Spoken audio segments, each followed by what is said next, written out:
I am Kelly from the Dollyrots. I sing, I play bass, and I write songs.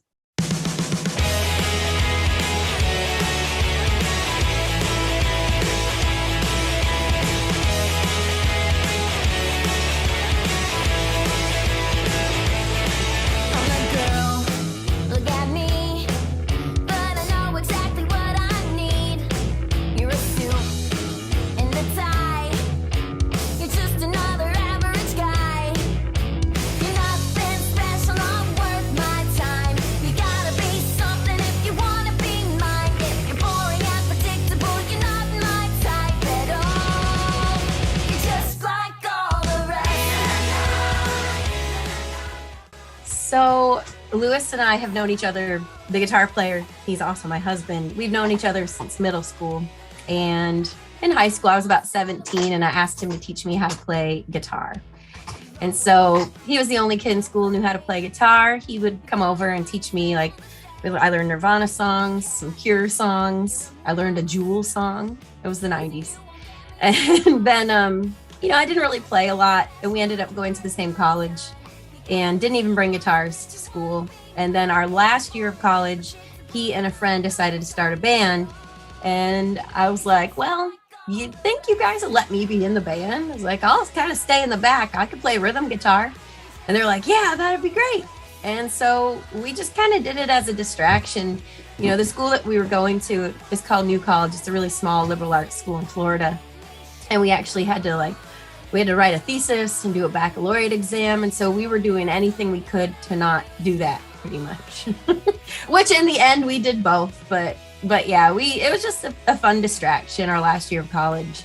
And then after we graduated, we were like, all right, well, let's move to California for a year. Maybe we can establish residency and then do grad school. He was going to go to med school. And we'll just do the band out there and see what happens. And then it kind of snowballed and we never went back to school.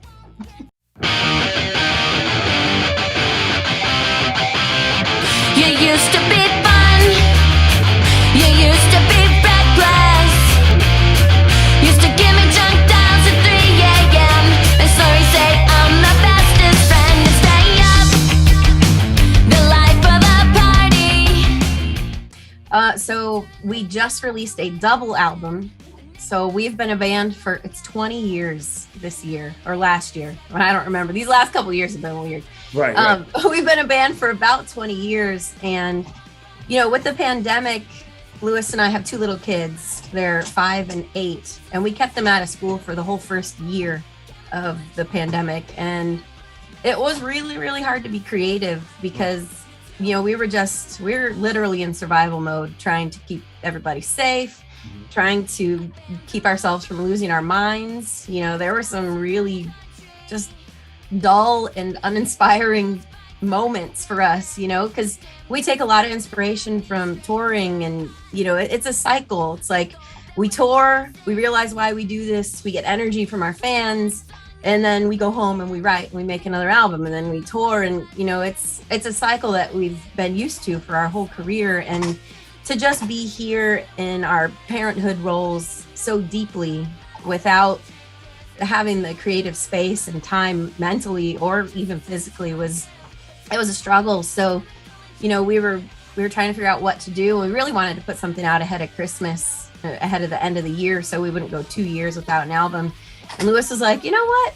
I think we should just finally put out a B-Sides and Rarities album. And I was like, yes, let's do it.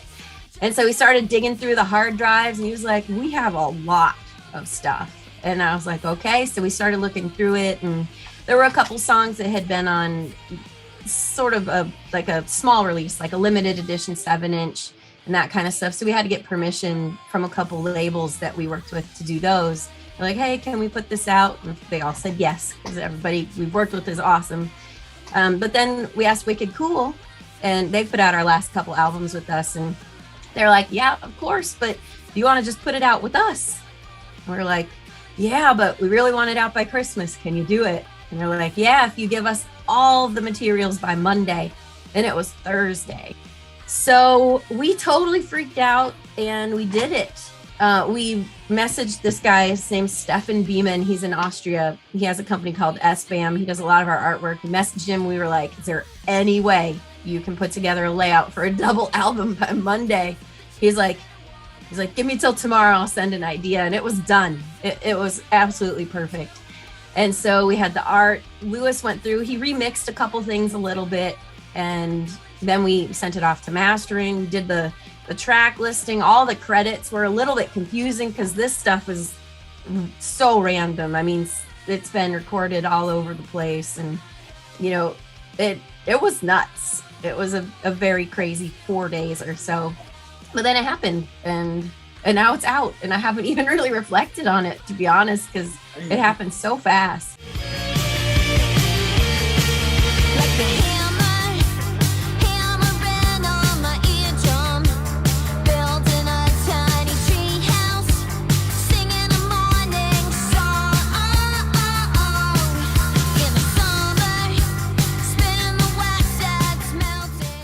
So we have been working on new music.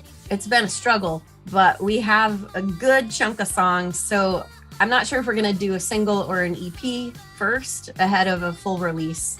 But we'll definitely have new music out soon. I also have a radio show on XM every weekday morning, so people can always hear me talking there, which is fun. It's on Underground Garage, which is Little Steven's channel. It's number 21. So it's every morning.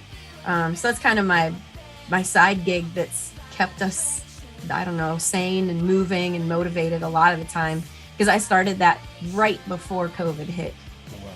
Yeah, which it was pretty good timing. We are at the Dollyrots, across all of them. So the DOLLYROTS. Hey, my name is Kelly, and you've just been buzzed.